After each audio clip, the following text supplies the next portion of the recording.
আমার দায়িত্ব আজকে যে টাকাওয়ালাদের কারণে, যে ক্ষমতার কারণে নবীর উম্মতেরা, উত্তরাধিকারী আলেমেরা বিপদে আছে, মুসিবতে আছে, জুলুমের শিকার, তাদেরকে আমার মনে হয় আজকের এই আয়াত দিয়ে 5টা উপদেশ দেওয়া বাধ্যতামূলক হয়ে গেছে। বড় দরদ নিয়ে আপনাকে আমি 5টা উপকারের কথাই বলবো, উপদেশের কথা।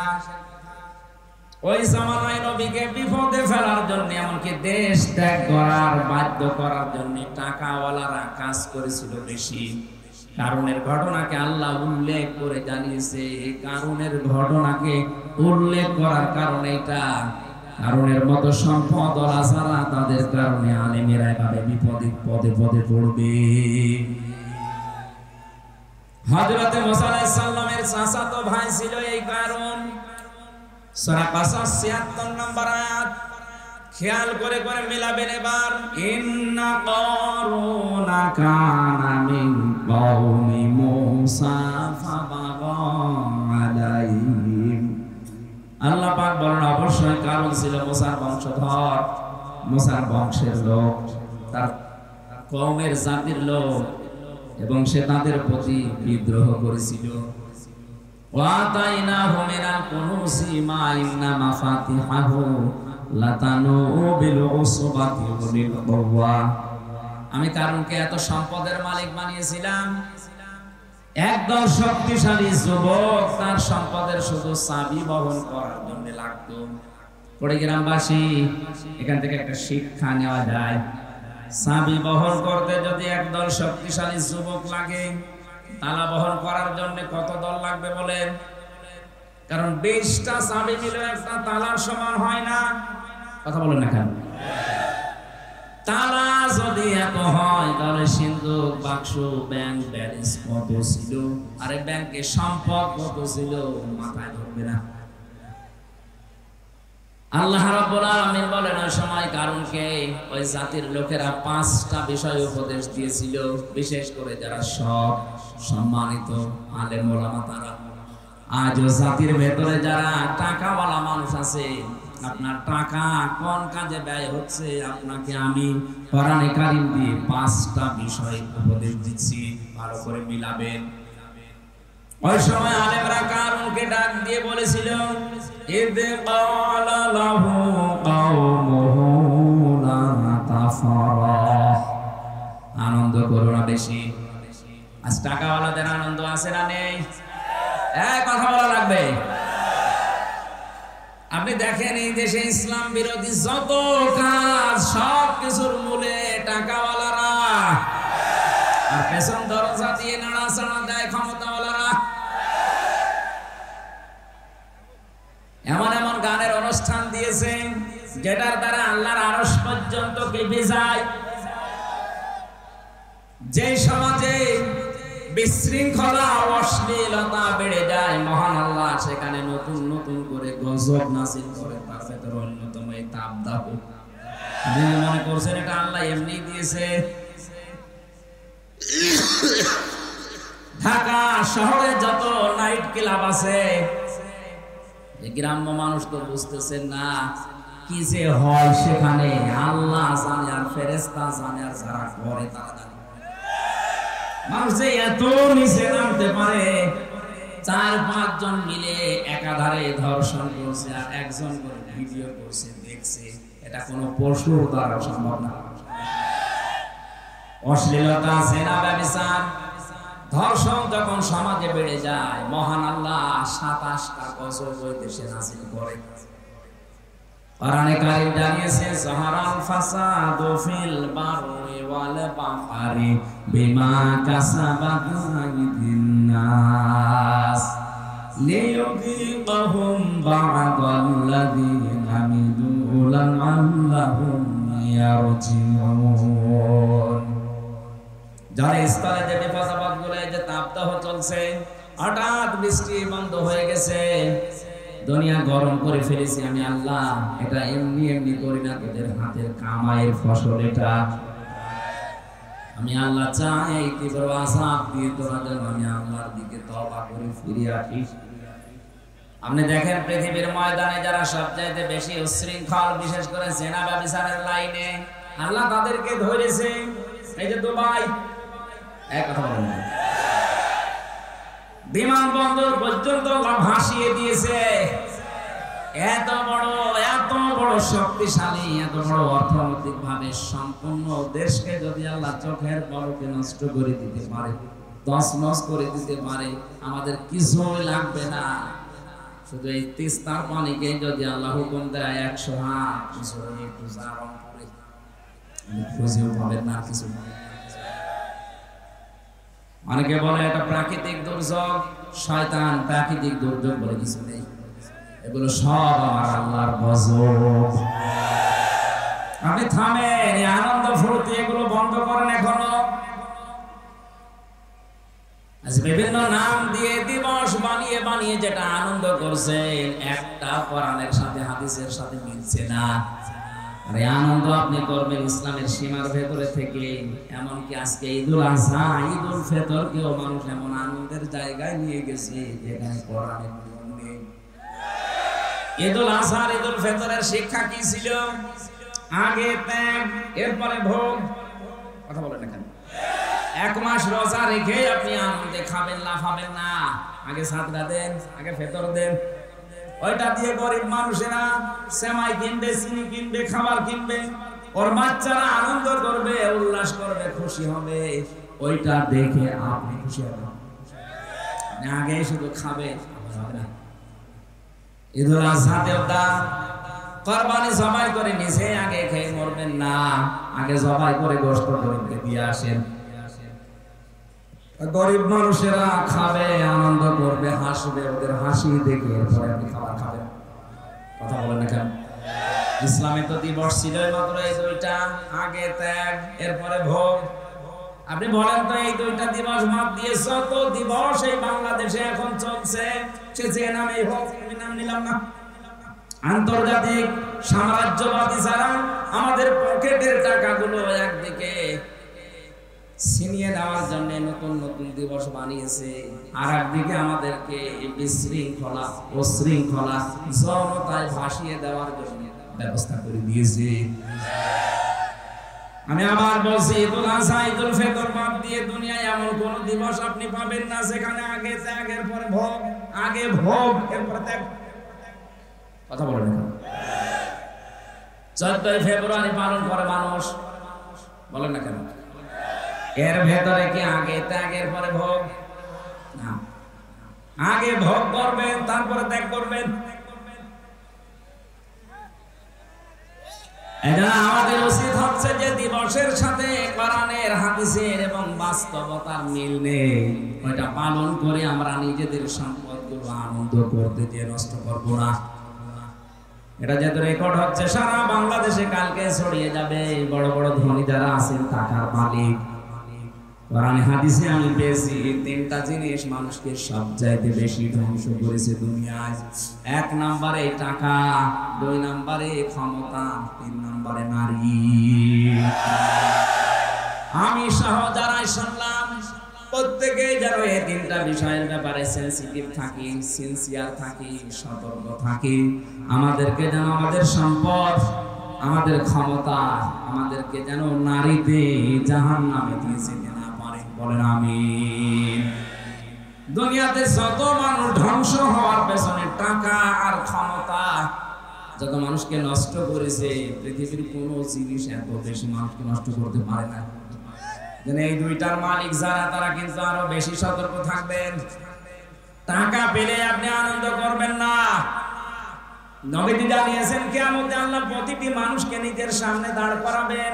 মা তাসালু কদামা বানি আদম লাদ্দি ইয়াউমাল কিয়ামাতি হাত্তা ইসালান 50 আন উমরিহি ফিমা আফনা ওয়া আন শাবাবিহি ফিমা আবলা ওয়া মালিহি মিন আইনা ইকতাসাবাহু ওয়া ফিমা আনফাকাহু ওয়া আন ইলমিহি মাযা আমিলা ফিহি মুত্তাফাকুন আলাইহি। রংপুরবাসী প্রতিটি মানুষকে আল্লাহ নিজের সামনে দাঁড় করাবে। এভাবে দাঁড়া, 5টা প্রশ্নের জবাব দেওয়া লাগবে তোরে। নবীজি বলেন, জবাব যদি সঠিকভাবে দিতে না পারে, ও সামনেও যাবে না, পেছনেও যাবে না, জায়গায় দাঁড়িয়ে থাকবে। আমি সহ যারা এখানে আছি মনে করেন এখন আমাদের চলছে ওইটা, ময়দানে মাহশার কায়েম হয়ে গেছে। মহান আল্লাহ তার সামনে হামজাকে দাঁড় করিয়েছে। আমার এই 33 বছর জীবনটা নিয়ে আমি দাঁড়িয়েছি। কয় বছর বলেন বলেন? আমি 33 বছর জীবন নিয়ে দাঁড়ালাম। সভাপতি 60 বছরের জীবন নিয়ে দাঁড়িয়েছে। আমি নিজের জীবনটা নিয়ে মনে করেন আমি দাঁড়িয়ে আছি মহান আল্লাহর সামনে। নিজের দিকে তাকিয়ে আজকের ওয়াজটা আপনি মিলাবেন। আল্লাহ যদি জিজ্ঞাসা করে হামজা এই সারাটা জীবন কি করলি বলতো, আপনি কি মনে করেন আমি 33 বছরের জবাব সঠিকভাবে দিতে পারবো? আমি একা থাকলে আমার মাঝে মাঝে মনে হয় আল্লাহ পাক যদি বলে হামজা কিয়ামতের ময়দানে 2024 সালের এপ্রিল মাসের 30 তারিখ পর্যন্ত করে মাফ করে দিলাম, শুধু মে মাসের 1 থেকে এই যে 5 তারিখ আজকে 1 থেকে 4 তারিখে 4 দিনের হিসাব দিয়ে তুই জান্নাতে চলে যা। আমার তো 4 দিনের হিসাব সঠিকভাবে দেওয়া সম্ভব না। আপনারা পারবেন না? এখানে শব্দটা ছিল আন উমরিহি ফিমা আফনা। 4 দিন না 4 বছর না, পুরা জীবনের হিসাব আল্লাহ পুঙ্খানুপুঙ্খানু সুম্মা লা তুসআলুনা ইয়াউমাইদিন আনিন নাঈম। প্রতিটি নিয়ামতের সঠিক জবাব আমার কাছ থেকে নেবে। আজকের এই আওয়াজটা যদি ওয়াজটা যদি আজ সবাই আমরা সত্যি নিজের মনে করে মেনে নিতে পারতাম, আমার জীবন পরিচ্ছন্ন হয়ে যেত। হাদিসটা যদিও দুর্বল, আমি শিক্ষার জন্য বলছি। খলিফাতুল মুসলিমিন হযরত ওমর ইন্তেকালের 12 বছর পর তার সন্তান আব্দুল্লাহ স্বপ্নে দেখলেন বাবা যেন সুন্দর কাপড় পরে ভেজা নিয়ে গোসল করে আসতেছে বাড়ির দিকে। ডাক দিয়ে বলে, বাবা কোথায় ছিলেন? 12 বছর আপনাকে আমি দেখি নাই। হযরত ওমর বলে, সন্তান আমার 12টা বছর দুনিয়া জীবন আমি ছেড়েছি। এই 12 বছর মহান আল্লাহর কাছে আমার জীবনের হিসাব দিচ্ছিলাম। শেষ পর্যন্ত মহান আল্লাহ আমাকে মাফ করে দিয়েছে। আমি সেদিন পঞ্চগড়ে একটা মাহফিল ছিল ঠাকুরগাঁও রানী শঙ্কর, ওখানে বিচার ব্যবস্থার উপরে কথা বলতে গিয়ে বলেছিলাম মহান রব্বুল ইজ্জাত কিয়ামতে যে বিচার ব্যবস্থা সাজাবেন 3টা পদ্ধতিতে আল্লাহ বিচার করবেন। কয়টা বলেন বলেন? আল্লাহর বিচার ব্যবস্থায় কোনো অবিচারের লেশ মাত্র নেই। আছে? না না। আল্লাহর বিচার ব্যবস্থায় ন্যায় বিচার করলে কেউ বাঁচবে না, সবাই ধরা খাবে। তাহলে অবিচার তো নেই, ন্যায় বিচার করলেও কেউ বাঁচবে না। কি করবে উনি? একটা রাস্তা খোলা আছে, মহান আল্লাহ যদি অবিচার, তো আমরা বিশ্বাস করি যে আল্লাহ অবিচার করবে না, ন্যায় বিচার করলেও ধরা খাবো। 3 নম্বর একটা পথ খোলা আছে, মহান আল্লাহ যদি দয়া করে মাফ করে দেয় তাহলে আপনি জান্নাত পাবেন। হযরত ওমর বলে, সন্তান আমার 12টা বছর মহান রব্বুল ইজ্জাত আমার জীবনের ছোটখাটো বিষয়গুলো জিজ্ঞাসা করছিলেন, আমিও যেভাবে জবাব দিচ্ছিলাম। শেষ পর্যন্ত আল্লাহ বলেন, ওমর আমার নামের খাতির করে আমি মাফ করে দিলাম।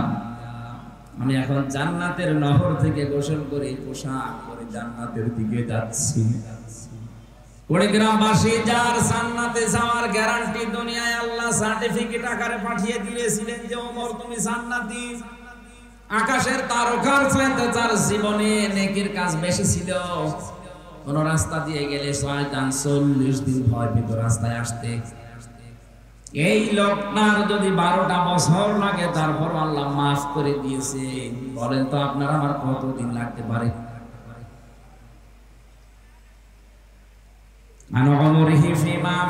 কি করে কাটালি সারাটা জীবন বল আমার সামনে দাঁড়িয়ে। 2 নম্বরে তোকে একটা যৌবন কাল দিয়েছিলাম 15 থেকে 45, এই যৌবন কালটা কি করে কাটিয়েছিস বল। আমার মনে হয় এই প্রশ্নের জবাবে 100 জনের 98 জন ধরা খাবে। কথা বলেন না কেন? আরো যেন ধরা খায় সেই ব্যবস্থা অনেকে ষড়যন্ত্র করে করে দিচ্ছে। নয়তো শিক্ষা ব্যবস্থায় কোরআনে কারিম বাদ দিয়ে কেন আজে বাজে জিনিস ঢোকানো হবে? শরীফ থেকে শরীফা হওয়ার গল্প দিয়েছেন আপনি, আপনাকে বাস্তবতা বোঝেন ওটা কি হচ্ছে। ওটা যদি শুধুমাত্র সিলেবাস পর্যন্ত থাকতো, কসম আল্লাহ আপনাকে আমি সতর্ক করার জন্য কিছু বলতাম না। তো বিষয়টা এমন জায়গায় 10 বছর পরে গড়াবে। সকালবেলা আপনি বলেন যে আমি শরীফ, বিকালে বলছেন না আমার কেমন যেন শরীফা শরীফা লাগছে। আরে ভাই, আল্লাহ যাকে সে জাতি বানিয়েছে কিয়ামত পর্যন্ত চেষ্টা করেও তাকে নারীকে আপনি পুরুষ বানাতে পারবেন না, কারণ সে মেশিন পত্র তো নেই। কথা বলছেন আপনি নিজেই বলছেন না আমার কেমন যেন লাগছে, আমি এখন আর শরীফ নেই, আমি শরীফা হয়ে গেছি।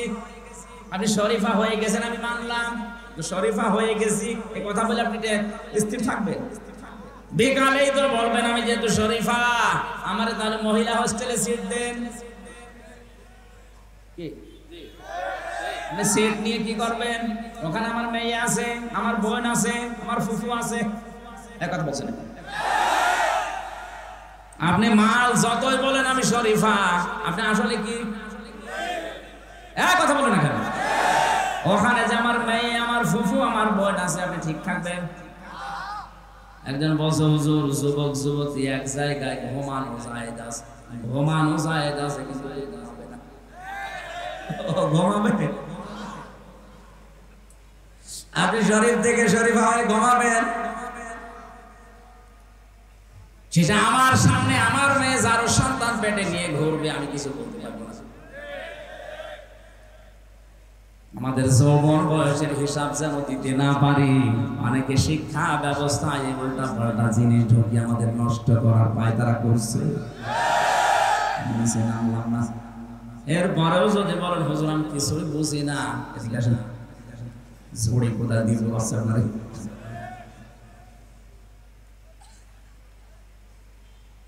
3 নম্বরে আল্লাহ জিজ্ঞাসা করবেন যতটুকু মাল উপার্জন করেছিলে কোন কোন রাস্তা দিয়ে, রাস্তা বলো। আজ বাংলার দায়িত্বশীলদেরকে বলছি, সম্পদ যারা উপার্জন করছেন রাস্তাটা ঠিক করেন। বৈধ পথে ইনকাম করে রংপুর শহরে কেউ 15 তলা 20 তলা বিল্ডিং বানানো কিয়ামতের আগে সম্ভব না। আর আপনার বিল্ডিং এর কোনো হিসাব নেই। কয় টাকা বেতন আপনার বলেন তো দেখি? হিসাবটা খুব খেয়াল করে আপনি কোন জায়গা থেকে টাকাগুলো নিচ্ছেন। এমন এমন ব্যবস্থা আমরা করে দিয়েছি আজকে কোর্টের পর্যন্ত এখন আমাদের কাছে টাকা চাই। আমার এই 2টা মামলা আমার একেবারে সর্বশান্ত করে দিল। কোর্টে এখন কুষ্টিয়া থেকে ঢাকা কোর্টে গেলে কোর্টের ইটও বলে দিয়ে যান। আপনি রংপুর কোর্টে যাবেন, কুড়িগ্রামের কোর্টে যাবেন, এই এলাকার কোর্টে মনে হয় চায় না। টাকা উপায় করতে নিষেধ নেই, কিন্তু রাস্তাটা একটু খেয়াল রাখবেন। আজকে রংপুর শহরে আমার শেষ কথা ছিল এটা, পৃথিবীর ময়দানে যারা অবৈধভাবে ইনকাম করছেন, আপনার বিবেক মেনে নিচ্ছে না, তারপরও আপনি ইনকাম করছেন, 2টা ক্ষতি হবে আপনার। 1 নম্বরে অবৈধ সম্পদ আপনি দুনিয়ায় ভোগ করে যেতে পারবেন না। 2 নম্বরে মরণের পরে ওই অবৈধ সম্পদগুলো আপনার ছেলে মেয়ে, আপনার স্ত্রী, আপনার দলের লোক আরো অবৈধ কাজে ব্যয় করবে। আপনি কবরে বসে বসে ফ্ল্যাক্সি লোড হয়ে বিকাশ হয়ে পেয়ে যাবেন। যদি বলেন হুজুর আমার বিকাশ নাম্বার খোলা নেই, এমনি ভুলে যাবে। বিকাশ খোলা লাগবে? যে সম্পদ উপার্জনের ব্যাপারে খুব সেনসিটিভ থাকা লাগবে। কি দরকার আপনার, কত টাকা লাগে একটা মানুষের জীবন চলতে? 4 নম্বরে আল্লাহ বলবেন টাকা কোথায় কোথায় খরচ করলি বল। গানের অনুষ্ঠান দিলে যেখানে উলঙ্গ নাচ হয় 500 টাকা চাইলে 5000 টাকা বের করে দেন। কোরআন শিক্ষা দেওয়া হবে, কোরআন প্রচার করা হবে, 20 টাকা চাইলে 2 টাকা দাও, চলে না এটা দেখ। লান তানালুল বিররা হাত্তা তুনফিকু মিম্মা তুহিব্বুন। আল্লাহ পাক বলেন অতক্ষণ পর্যন্ত নেকি পাবা না যতক্ষণ তোমার মহব্বতের জিনিস আমি আল্লাহর জন্য না দেবে। এদের সম্পদ উপার্জন করা এবং কোথায় কোথায় খরচ করছে যেখানে সেখানে আনন্দের জন্য দিয়ে দিলেই হবে না। সম্পদ ওরা এখানে একটু খেয়াল করে দেবেন। 5 নম্বরে যতটুকু জানতে তার উপরে কতটুকু মানতে, এইটা বলো। সম্পদওয়ালাদের প্রতি আমার প্রধান উপদেশ, 1 নম্বরে আপনি আনন্দ করবেন কিন্তু ইসলামের ভেতরে থেকে। 2 নম্বরে আল্লাহ পাক বলেন অবতাগি ফীমা আতাকাল্লাহু দারাল আখিরাহ। ও বাংলাদেশের সম্পদওয়ালারা, টাকা পয়সা আল্লাহ দিয়েছে, এটা নিয়ামত মনে করে আখিরাতের ঘর তৈরি করেন। আমি আকিস গ্রুপে চাকরি করতাম, এদেশের 3 নাম্বার ধনী তারা। আমি যতদিন ছিলাম আমার ওই মালিককে আমি মাঝে মাঝে বলতাম, আপনাকে আল্লাহ বহু টাকা দিয়েছে, কত টাকা আছে আপনি নিচেও জানেন না, কাজ করেন, এই টাকাগুলো দিয়ে আখিরাতের ঘর তৈরি করেন, কাজে লাগবে। আর ওনারা ভালো ভালো অনেক কাজে ব্যয় করত। টাকাওয়ালা যারাই আছেন, আপনার টাকা দিয়ে যেন আখিরাতের ঘর তৈরি হয়। 3 নম্বরে ওয়ালা তানসা নাসিবাকা মিনাদ দুনিয়া। আল্লাহ পাক বলেন, হ্যাঁ তোমার নিজের অংশ ভুলে যেও না। আপনি দান করতে করতে ফকির হয়ে যাবেন, এটা আল্লাহ চায়নি। যার যে স্ট্যাটাস তাকে ওই অনুযায়ী চলা লাগবে। রংপুরের যিনি মেয়র আজকে ছিল আমার সাথে, উনি ঢাকা থেকে রংপুরে নেমেছে, ওখান থেকে ওনার বাড়ি মনে করেন 2 কিলোমিটার দূরে। উনি হেঁটে বাড়ি যাবে, ওনার জন্য জায়েজ নেই, কারণ ওনার যে টাকা আছে, ওনার ওই টাকা বৈধভাবে ব্যয় করার জন্য অনেক অটোওয়ালা, রিক্সাওয়ালা জায়েজ কাজে দাঁড়িয়ে আছে। তাদেরকে 50টা টাকা দিয়ে আপনি বাড়ি পর্যন্ত যান, ওর ওই 50 টাকা দিয়ে ওর ব্যবসা, ওর সংসার চালাবে, আর আপনি এখান থেকে 50 টাকা ওকে দিয়ে আপনি সঠিকভাবে বাড়ি পৌঁছাতে পারবেন। এখন যদি বলেন না আমি হেঁটে বাড়ি যাব, আপনার জন্য জায়েজ নেই। হেঁটে বাড়ি যাওয়া জায়েজ আছে তার জন্য, যার কাছে কিছু নেই। ওয়ালা তানসা নাসিবাকা মিনাদ দুনিয়া। দুনিয়ার যে অংশ, এইটা পেতে আপনি ভুল করবেন না, এটা আপনি সঠিকভাবে চালান। তাহলে এখান থেকে শিক্ষা কি? যার যে স্ট্যাটাস, যার যে যোগ্যতা, যার যে জায়গা, ওই জায়গায় সে যেন সঠিকভাবে চলে। আমি আমির খান শাহ, আমারে আল্লাহ যা দিয়েছে, আমার বাবারে যা দিয়েছে, আমি যদি এখন 20 টাকা গজের কাপড় পরি, আমার জন্য জায়েজ নেই। আমার পরা লাগবে কমপক্ষে 250, 300, 500 টাকার গজের কাপড়, কারণ ওই যোগ্যতা আল্লাহ আমার এখন দিয়েছে। কথা বলেন না কেন? এমনও ধনী মানুষ আছে 25 টাকা গজের কাপড় কিয়ামতের আগ পর্যন্ত পরবে। কৃপণ হওয়া যাবে না। যে সম্পদ আল্লাহ দিয়েছে, যে অংশ দুনিয়ায় দিয়েছে, ওইটা আপনি ভোগ করতে পারেন জায়েজ ভাবে, কোনো অসুবিধা নেই। এক লোক বউকে বলছে, আমি নামাজে যাব, আমার টুপিটা একটু ময়লা পরিষ্কার করে দাও। বউ কেসে দিয়েছে টুপি পরিষ্কার করার জন্য, কিন্তু ওই দিন আর সূর্য ওঠে নাই, রোদ নেই, এই জন্য টুপি আর শুকায় না। চিন্তা করছে ভেজা টুপি মাথায় দিয়ে গেলে মাথা আমার ঠান্ডা লেগে যাবে।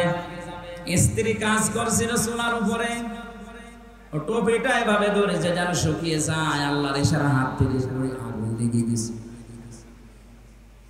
টুপির ওই ছাই তুলে কুলি করছে, দাঁত মাজার পর পানিগুলো যখন কুলি করে ফেলে দেয়, বলছে আল্লাহ টাকাগুলো পানিতে ফেললাম। টাকা পানিতে ফেলিস। কৃপণতা করা যাবে না। যার যে অংশ আছে দুনিয়ায়, ওইটা আপনি পালন করেন, পান ভোগ করেন, অসুবিধা নেই। অবতাগি ফীমা ওয়াহসিন কামা আহসানাল্লাহু ইলাইকা। আল্লাহ পাক 4 নম্বরে উপদেশ দিয়েছেন ওই আলেমদের দ্বারা, ওই দেশের ধনীদেরকে, তুমি ইহসান করো হে কারণ, তুমি ইহসান করো হে কারণ। হে টাকাওয়ালারা, তোমার প্রতি আল্লাহ যেভাবে দয়া দেখিয়েছে, কিছুই ছিল না, তোমার এই পর্যায়ে আল্লাহ নিয়ে নিয়েছে। সুতরাং তোমার এই সম্পদগুলো দিয়ে তুমি ইহসান করবা মানুষের প্রতি, যেভাবে আল্লাহ দয়া দেখিয়েছেন তোমার প্রতি। আজ বাংলাদেশে আমরা যারা টাকাওয়ালা আছি, ক্ষমতাওয়ালা আছি, আমাদেরকে ইহসান গুলো আল্লাহ পাক যেভাবে করেছেন, আমরা ক্ষমতা দিয়ে, টাকা দিয়ে যদি অন্যান্য সৃষ্টির প্রতি এভাবে দয়া দেখাতে পারি, কিয়ামতে মহান আল্লাহ আমার সব উত্তর অপরাধ ঢেকে রাখবে, গোপন করে রাখবেন। এই সুযোগটা আল্লাহ টাকাওয়ালাদের, সম্পদওয়ালাদের এবং ক্ষমতাওয়ালাদের দিয়েছেন।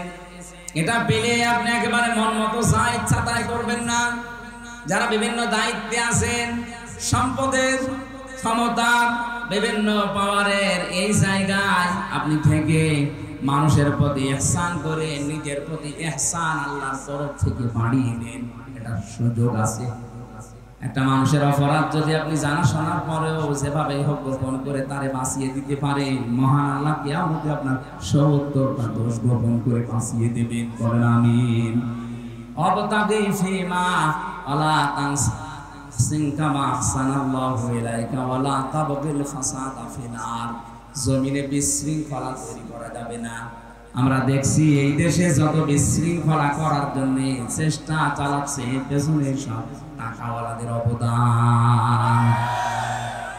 আপনার টাকা দিয়ে যেন কোনো বিশৃঙ্খল কাজ না হয়, উশৃঙ্খল কাজ না হয়, এটা আপনি হিসাব করে দুনিয়া চলবেন। ইন্নাল্লাহা লা ইউহিব্বুল মুফসিদিন। কোন সন্ত্রাসীকে আমার আল্লাহ পছন্দ করে না, ভালোবাসে না। এখানে সন্ত্রাস যারা সৃষ্টি করছেন, বাংলাদেশ তো ভালোই ঠান্ডা হয়ে গেছে, ভালোই চলছে, হঠাৎ এই দেশটাকে গরম করার জন্য যারা উঠে পড়ে লেগেছেন তারা থামেন। কারণ যারা বিশৃঙ্খলা করে, সন্ত্রাস তৈরি করে, মানুষের ভেতরে ত্রাস সৃষ্টি করতে চায়, তাদেরকে আল্লাহ পছন্দ করে না। আল্লাহ যদি কাউকে পছন্দ না করে জান্নাত দিবেন? বলেন বলেন। আল্লাহ আমাকে সহ যারা এসেছি এই 5টা উপদেশ, বিশেষ করে ক্ষমতাওয়ালা টাকাওয়ালাদেরকে মেনে নেওয়ার তৌফিক দেন। বলেন আমিন।